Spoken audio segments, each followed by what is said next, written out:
Hi, everybody. Um, Thanks for rejoining me for part 4 of my Tesla 4Q 2024 estimates deep dive. So now we are talking about the TVS, or the total implied vehicle sales.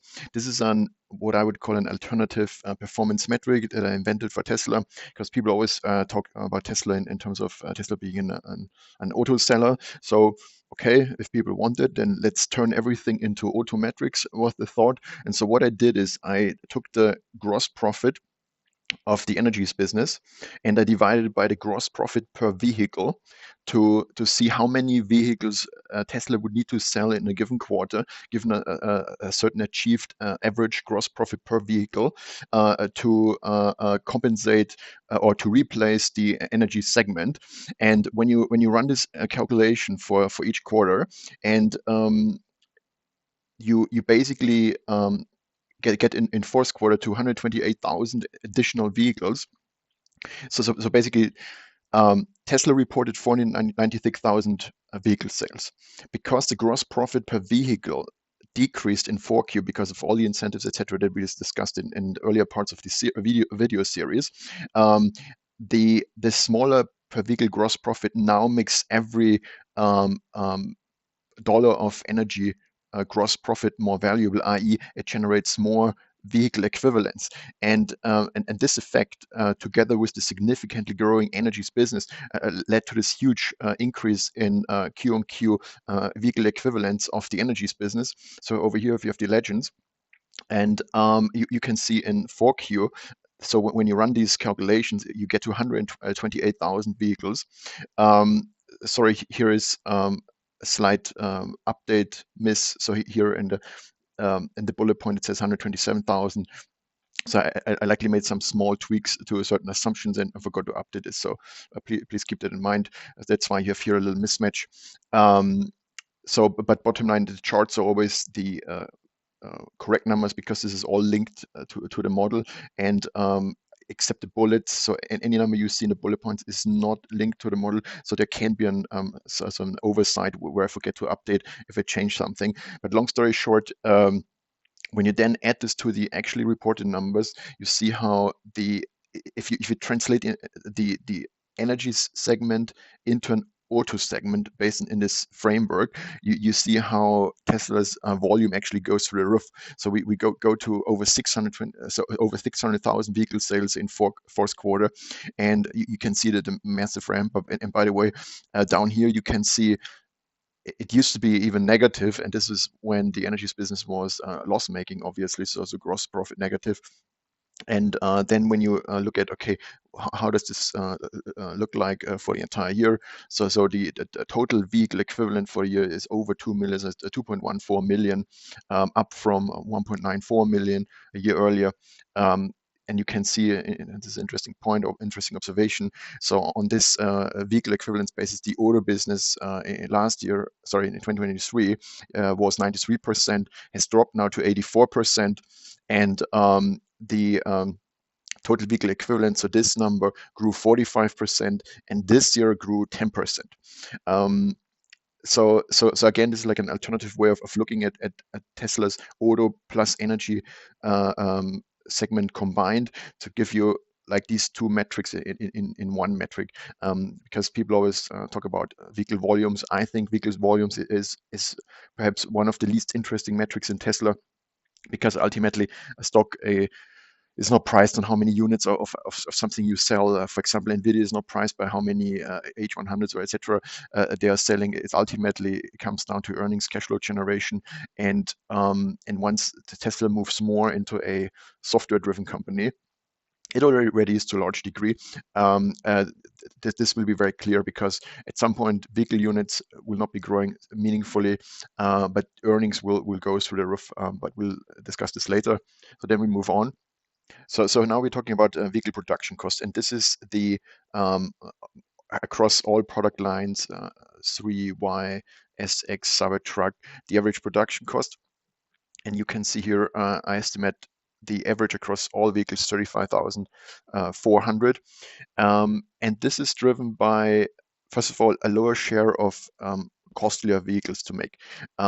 and this is, and you saw this earlier in this video series, the other models line, which comprised these three models, only grew from 23,000 vehicles to 24,000 vehicles, but the 3 and Y line grew disproportionately, and for this reason, the share of these vehicles dropped, and hence their average production cost increasing effect decreased. Then you also have the effect that Tesla sold a lot more Shanghai-made vehicles, and in Shanghai, Tesla only makes Model 3 and Model Y, and they cost less to make anyway. So their share has grown, and this also brings down the implied production cost. Then you have for US made for many, not all, but for a lot of the US vehicle-made vehicles, you have the IRA tax credit. This applies to various battery components, packs, etc. This is a subsidy, and this this basically nets off production cost, and if you take all this together, plus of course Tesla is always looking to increase efficiency, try to take out cost without making the product any less good. And the CFO talked about this on the 3Q earnings call. And for example, I put here the quote. He said, for example, in 3Q, he said we faced our lowest cost per vehicle in 3Q. And then he also talked about that there are various cost reduction programs ongoing at Tesla. And when you then try to model all these effects and everything together, you get to these implied reductions. So here I show the negative change as a green, because a green always means good and red means bad. And if the cost goes up, so positive change, it's bad. And here in the fourth quarter, I forecast that there will be a sequential decrease of about 2.3%, and this would translate into a sequential decrease, of a year-on-year decrease of 2.2%.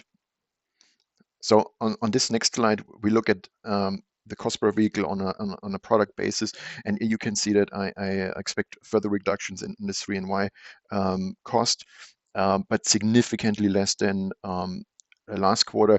I think this slide, and this is why I made this sort of warning sign or explanation mark here. This was really the star of 3Q, because I think nobody had such a massive cost reduction on the radar. I think this was to a significant degree driven by the IRA. And by the way, down here, I left a note with some details in case you don't know what the IRA is. The IRA, as I said earlier in this talk, is the Inflation Reduction Act in the US, and it provides a $35 per kilowatt tax grant, and for domestically produced battery cells. Then there's 10% per kilowatt for domestically produced battery modules, and then there's also a 10% production cost credit for mining critical minerals. And this is not even the whole thing. There are also some other benefits, as I have not listed everything. So long story short, this significantly lowers production cost of cells, batteries in America. And I think this is what we saw. And you have to keep in mind, when you do these cost projections, you always look at this on a sequential basis. So one quarter to the next, because the moment you get reported numbers, you use the reported numbers to recalibrate your model.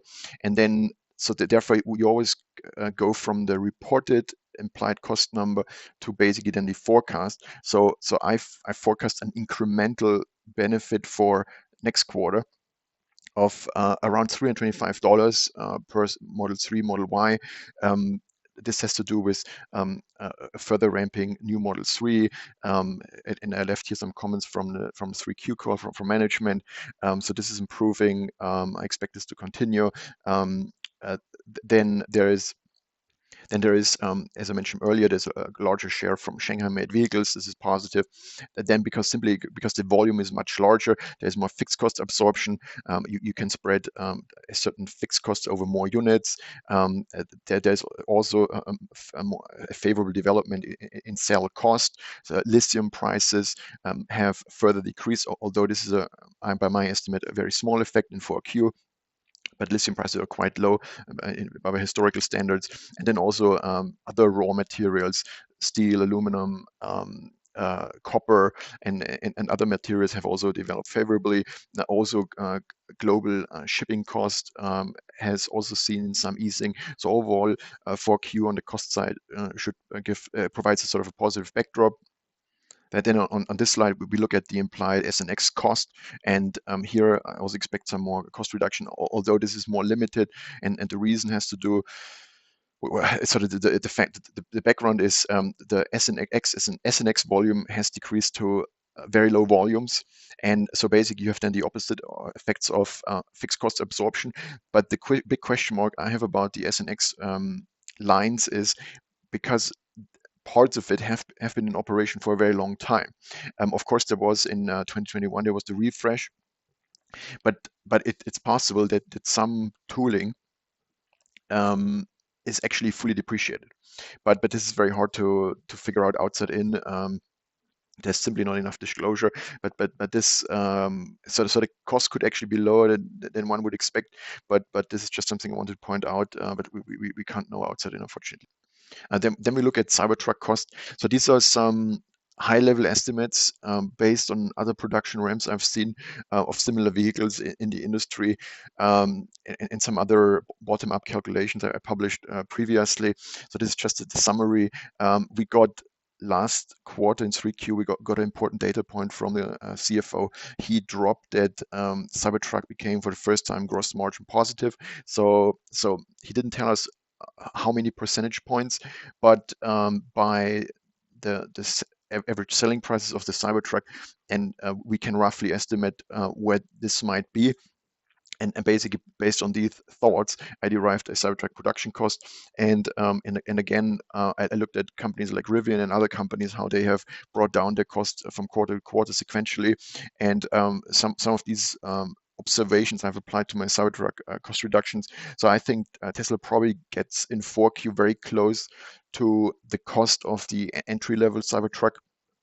But Tesla still makes money because Tesla still sells on average across all the Cybertrucks it is selling meaningfully above the level of the entry-level Cybertruck right now, which is $80,000. So the question from here really is how much more cost can Tesla take out of the Cybertruck? I basically watched all the Monroe and Associates videos on this and reviewed some other materials and all the commentary on Tesla on this point. Tesla probably has to get to fairly large volumes before the Cybertruck gets into the gross margin that you want to see on this type of vehicle, which probably should be in the 20% gross margin area. We have to see how, or once the lowest cost Cybertruck is launched, the promised $60,000 Cybertrucks with only one motor, how this will drive sort of the cost story. Because again, volume is very important, especially for high volume production lines. You have a very large fixed cost charge, and as you ramp production, you can just spread this very large cost item, which by the way is a non-cash item, over more units, and then your profitability can improve significantly. This is just standard. So then on this slide, we look at, so what does this mean in terms of margin? So if you add everything together, divide the gross profit by order revenue, and I marked over here what are the key components you need to use in the income statement to calculate that. So the model implies that we see a sequential decline of 1.1 percentage points and year-on-year of 1.3%. So when you look over here, I put some of the comments from CFO 3Q. He already flagged it. Margin likely will come down in 4Q. He said sustain these margins in Q4, however, will be challenging given the current economic environment. And so my forecast, I think, is in line with his cautionary comment. That the reason why it increased so much in 3Q was driven by, let's call it one-off items, and I touched on this earlier. So there was the Cybertruck FSD release. So all the people who bought Cybertruck previously got it in that quarter, and so there was a significant one-time recognition of previously received revenue, so that made probably a significant impact. And then there was the ASS, so actual Smart Summon feature release in North America, and the two together added 326 million in gross profit. So this is quite a bit, and this was the primary driver of this positive 3Q margin development. And then actually, when you adjust for this one-off item, so what would be the sort of the run rate without this one-off item? So this is here. So the 16.4 number that includes everything here on the chart, this would be a 14.9 number, excluding these effects. So this is very important to keep in mind. So I forecast, or my assumptions, my bottom-up assumptions imply a 15.4% margin in Q4, which is actually an increase versus this adjusted number for 3Q. And the reason is this, of course, is an all-in number, which also includes some one-time items, because in 4Q there have also been some additional feature releases, so that there will be some one-time revenue recognition. I do not expect them to be as large as the 3Q one-time revenue recognition, which included the Cybertruck FSD recognition, but there should be some positive effects. Also, this reflects the increase in FSD subscription revenue that I anticipate based on comments Elon made. And here's the Elon comment. Elon stated that the take rate for FSD has improved substantially, especially after the 10/10 event. So I've done some calculation around that, what this could entail. But again, I need to caution, I mentioned this before, when you actually run the numbers, what does this mean per quarter financially? It is not a major needle mover, so do not expect one-time revenue recognitions anywhere close to the 3Q one-time revenue recognition, and that's why the margin will not meet the will not be at the level of the 3Q margin. So on this slide, we decompose the margin from the prior slide. Just remember this margin 15.3% is this 15.3, this in this greenish color. This is all models combined, so the total. And then you see decomposed for all the models. I expect right now by far the biggest gross profit margin comes from the S and X line, despite the small volumes, because it has had the most quarters of learnings, efficiency improvement, etc. Of course, there's some limit to this, but I expect this to be still relatively high. I explained before how I actually work out these numbers, so I won't go into this now because everything would become way too long. And then when you look at the 3 and Y line, I expect them also to come down to 15.8%. For the reason I just mentioned. And then the Cybertruck. So before I mentioned it, the CFO told us Cybertruck became for the first time a gross profit positive in 3Q. And so I made an assumption of 3%. Of course, this could be 0.5%. It could be 5%. We don't know. So this is a high level assumption. To be honest, I even looked at it. Rivian's first time implied gross profitability as sort of a rough marker, not that relevant, but this would be in line. And then I expect some further improvements on higher Cybertruck volume and some additional production efficiency gains. But despite various improvements, 4Q cannot make up for the significant one-time items in 3Q, and that's why it's going down a bit. So then on this slide, we bring also in leasing and credits. So before on this slide, this was excluding leasing and excluding credits. And there is another dilutive effect.